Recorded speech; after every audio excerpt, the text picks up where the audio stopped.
kebutuhan dan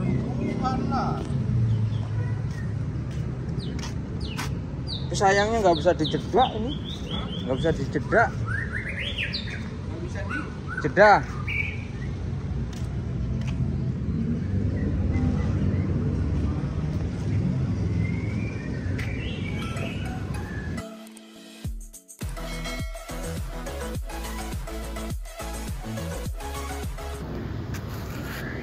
Assalamualaikum warahmatullahi wabarakatuh. Welcome back to channel ABR Angkatan Body Repair atau bengkel cat mobil ABR. Udah diganti sahabat, biar gampang. Kalau angkatan body repair itu banyak yang nanya, emang angkatan itu apa hubungannya dengan bengkel tuh. Tapi itu ada sejarahnya sahabat. Tapi yang kita bahas bukan masa pembelajaran sejarah, melainkan restorasi mobil Xpander tahun 2019. Kenapa saya bilang restorasi sahabat? Padahal kan ini masih tahun muda. Yang pertama, mobil ini kondisinya memang masih bagus. Kesini itu memang kondisinya masih bagus, hampir mirip seperti ini, tetapi udah yellowing atau menguning. Yang kedua, bagian bumper depan belakang ada yang baret dan ada yang patah. Bagian spakbor belakang atau quarter itu ada yang penyok, atap penyok. Tetapi untuk bagian sekeliling sini itu masih oke banget sahabat. Nah, kenapa saya bilang restorasi? Itu tadi yang saya jelaskan beberapa alasan. Alasan yang paling terakhir adalah karat sahabat, korosi sahabat, yang kemarin sudah saya upload. Tetapi memang kurang beruntung, viewersnya hampir tidak ada. Tetapi itu adalah dokumentasi bahwa memang pekerjaan yang ada di sini itu menurut saya itu sudah sesuai dengan apa yang kita sepakati, yaitu kita bongkar mobilnya, kita lepas pintunya, kita copot bagian sasis satu full headnya sahabat, bagian depan seperti itu. Terus kita kerok, kita gerinda, kita anti karat, kita epoksi primer, seperti itu sahabat. Nah, kalau memang sahabat pengen lihat proses-prosesnya, ada di video ini sahabat.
Nah, itulah cuplikan-cuplikan aplikasi bagaimana cara mengerjakan, dari kita lepas pintu, dari kita buka pintu, dari kita mengerjakan pintunya, bagian ngecat bagian dalamnya, ngecat bagian luarnya, hasilnya sampai saat ini bagian dalamnya. Jadi bagian pintu ini sahabat, pintu itu benar-benar dilepas dan bagian kabel nggak ada satupun yang nempel di pintu, jadi memang terpisah dari mobilnya, dan vendornya pun juga terpisah dari mobilnya. Pokoknya yang nggak bisa dilepas tanpa harus merusak itu ya dilepas, kalau nggak bisa dilepas ya nggak bisa dilepas, nggak usah dilepas gitu. Misalkan bagian spakbor ini kan nggak bisa dilepas tanpa harus merusak, jadi nggak usah dilepas gitu. Bagian ini ya nggak dilepas, karena kalau dilepas harus merusak, berarti nggak usah gitu sahabat. Intinya mobilnya nggak perlu dicopot, ya nggak dicopot gitu sahabat. Yang memang bisa dicopot tanpa merusak ya kita copot gitu. Jadi kenapa saya bilang restorasi, yaitu tadi karena memang pengerjaan ini melebihi restorasi menurut saya sahabat. Karena kalau untuk korosi atau untuk karat itu biasanya itu di tempat-tempat yang nggak terlihat secara kasat mata seperti ini, itu nggak terlihat benih-benihnya. Terlihatnya ketika kita bongkar, itu luar biasa sahabat, benar-benar luar biasa saat kita melihatnya. Jadi memang pas dibongkar ya lumayan banget sih sahabat menurut saya itu karatnya. Bahkan tiang-tiang kacanya pun harus diganti, tiang kaca empatnya ini, karena sudah termakan korosi atau karat. Jadinya buat penahan kacanya itu sampai enggak bisa buat nahan, masih bisa, tapi pas saya tanya ke customer saya, katanya kalau dipakai masih bisa tapi sedikit bunyi gledek gitu. Ternyata pas dibongkar memang pada patah sahabat. Akhirnya kita belikan semua, bagian depan itu ada 4, bagian belakang ada 2, jadi totalnya ada 6. Itu bergantian untuk unit yang direstorasi ini. Kalau untuk yang lain sih nggak ada masalah gitu sahabat. Dan kalau menurut saya hasil seperti ini sih menurut saya sendiri sudah oke banget, karena dengan pekerjaan yang serumit ini menurut saya bukan masalah sulit ya sahabat, ini rumit. Karena kalau rumit itu ya itu harus benar-benar detail melebihi pengecatan ulang. Kalau cat ulang ya memang detail, tapi nggak sedetail ini. Kenapa saya bilang begitu? Karena itu tadi sahabat, harus dilepas dulu, harus dibongkar, harus digelinda, harus di soda api, harus di epoxy plat, harus di anti karat. Jadinya double gitu sahabat, dan estimasinya pun double gitu. Nah mungkin itu saja tentang restorasi mobil apa ini sahabat, Expander tahun 2019 seperti itu. Semoga video saya bermanfaat untuk sahabat APR. Saya akhiri. Assalamualaikum warahmatullahi wabarakatuh. Salam Guli Otomotif.